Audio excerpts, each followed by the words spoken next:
This is my life. And this is my life. This is my life. And this is my life.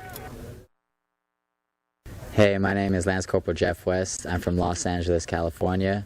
I'm part of Golf Company, 2nd Battalion, 5th Marines. We were waiting on the flight deck and to get heloed in by Ospreys. Well, with all our packs and stuff, it's extremely cramped. Like the seats aren't even really made for somebody to sit on. Your legs start to fall asleep and you're trying to stay awake and you hear all this shuddering and all this noises coming from the aircraft and you're just like, what's going on? Just waiting to get off.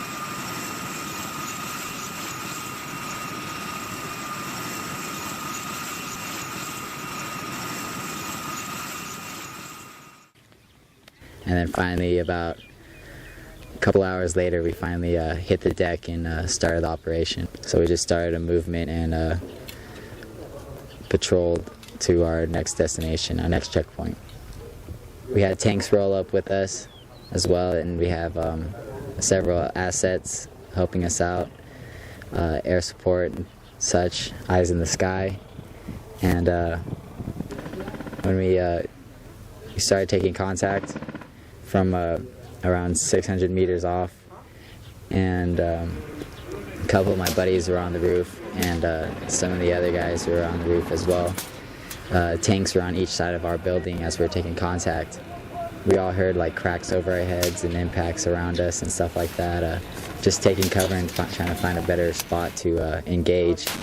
And after my buddies put a couple of tracer rounds in that area, the tanks started opening up with their 240 coaxial guns and their main guns.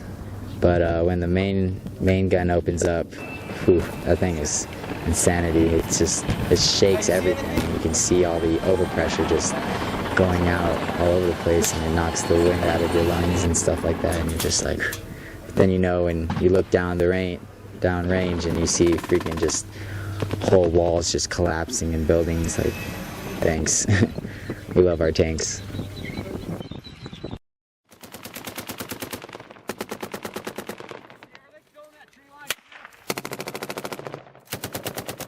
We got into several firefights.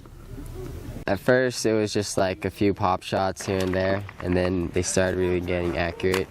We could, from the guys that were on top of the roof, manning the post, they were just right below, like at least 3 feet below where each guy was. It started to erupt even more, taking shots from the flank, taking shots from head on. We couldn't get identification on where they're coming from until like we narrowed it down finally to different areas that they have to be shooting from. And we returned fire. It was mostly by machine gunners and their medium machine guns, the M240s. I was running down below it, just tossing up the extra ammo whenever they started to run low. I mean, it seemed like it was pretty long, but I would say about like 15-20 minutes. It felt a long time. They usually shoot from 500 meters out. Whether they're shooting for 500 meters out would be less likely because those shots were so effective. Like they're literally just right below the guys on post, and we could see the impacts because I was standing right underneath it and I could see the impacts hit the roof. What was going through your head doing this? Just hopefully that they don't start moving up. Those rounds start being walked on closer and closer to each of my buddies out there.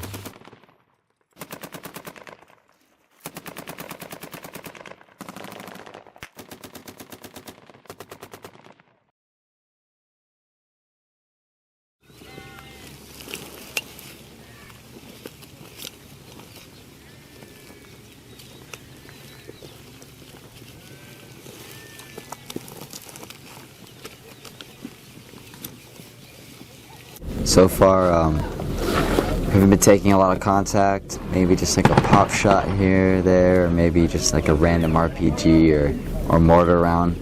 But honestly, there hasn't been much going down. We've been starting to pull away, heading back up north, and getting ready to get extracted. we've gone and we've done clearing operations. Still, we still clear a couple of buildings, target buildings. I mean, we're pretty much worn out, doing whatever we could do to stay sane. Drink water. Everyone's been making bread. One of the guys, he has some speakers and we play music.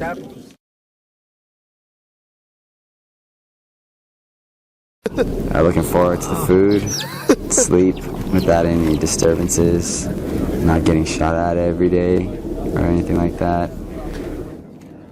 Being able to talk to friends and family, tell them I'm alright. What did you tell your friends and family before this operation?